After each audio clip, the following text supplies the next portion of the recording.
Bwana Yesu asifiwe mpendwa. Tumesema kwamba Mfalme Daudi alikuwa na opportunities za kuweza kumuua Sauli, lakini alikataa kwamba hawezi kumuua mtumishi wa Mungu au mpakwa mafuta wa Mungu.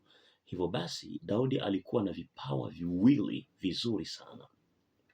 Daudi alikuwa ni mpambanaji au mpigaji mwenye uwezo mkubwa. Yes. Akiingia kwenye vitani, ndugu yangu, utafurahi. Na pia Daudi alikuwa ni mwanamuziki hodari, mpiga nzenze hodari. Mungu alimtumia Daudi kuandika zaburi nyingi na aliliongoza taifa katika vita nyingi zenye baraka.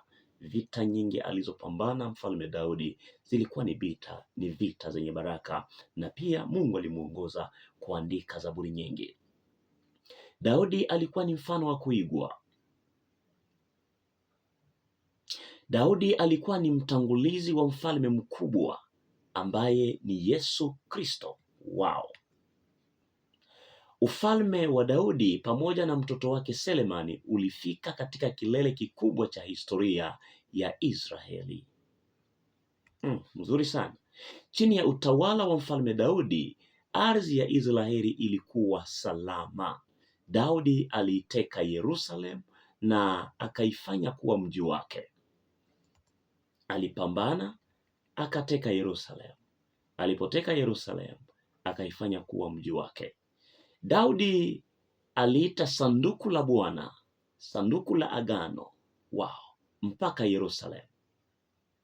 Mungu na mfalme sasa wanaishi katika ardhi. Ina maana kwamba kuleta agano la Mungu, sanduku la agano nchini Israeli au Yerusalemu, inamaanisha kwamba mfalme pamoja na Mungu walikuwa wanaishi katika nchi ya Yerusalemu, katika mji wa Yerusalemu.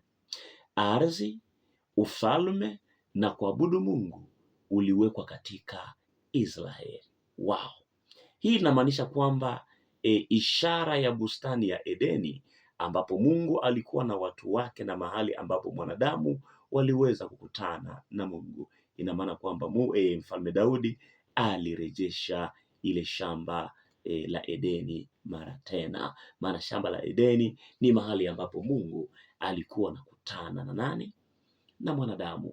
Sasa Daudi alipoleta sanduku la agano kwenye nchi ya Yerusalemu, ina maana kwamba alimleta Mungu kwenye nchi ya Yerusalemu. Ni wangapi leo wamemleta Mungu, wamemuita Mungu katika maisha yao ili Mungu awaongoze? Mungu aliingia katika agano na Daudi.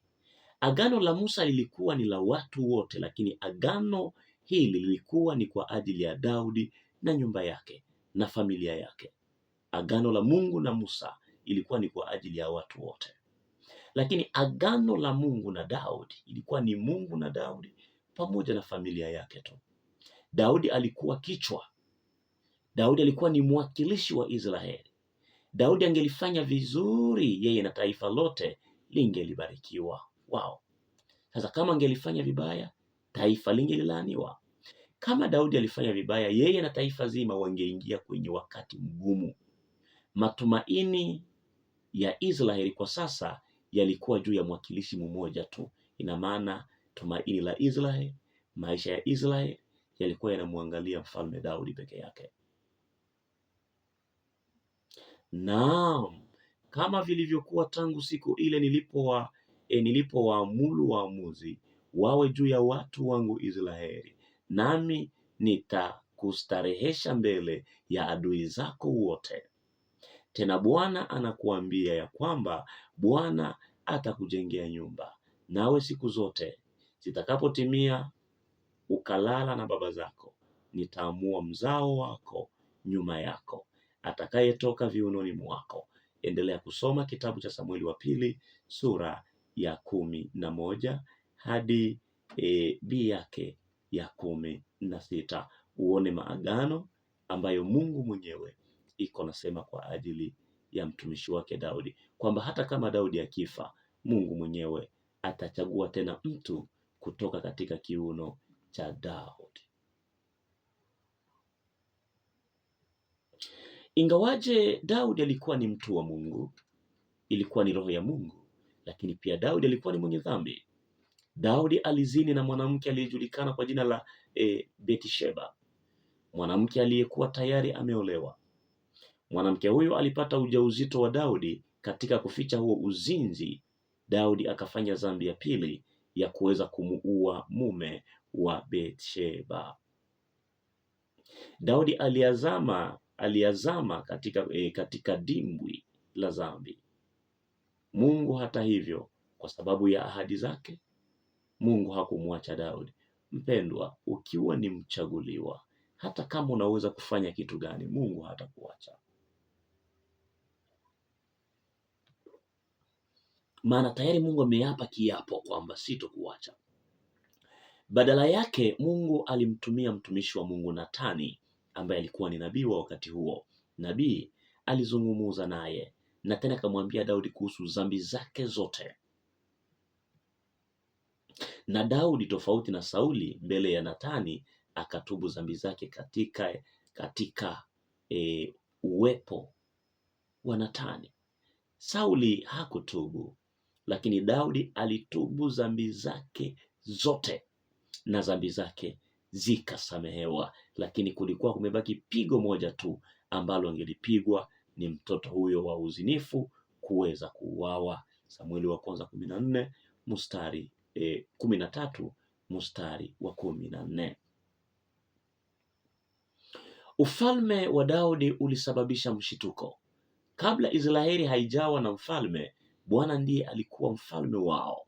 Lakini sasa Mungu alitawala kupitia Daudi. Yaani Daudi alikuwa ni kinywa cha Mungu tu. Mungu, mfalme wa kibinadamu aliyekaa katika kiti cha enzi cha kifalme cha Mungu wao. Daudi alikaa kwenye ufalme wa Mungu, akacha Mungu amuongoze kufanya matakwa yake. Bwana Yesu asifiwe sana mpendwa. Mstari huu wa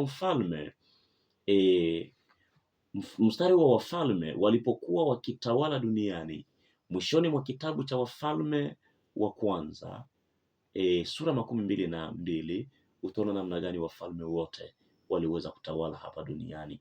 Pia tunaonyesha kwamba Mungu akiwa amekaa katika kiti cha ufalme mbinguni, yeye ni mfalme wa kweli anayetawala wafalme wote duniani. Ina maana Mungu anakaa kwenye kiti cha ufalme mbinguni akiongoza wafalme wote waweze kumtii na kunyenyekea mbele zake. Basi yupo katika mstari wa Daudi na Mungu mwenyewe.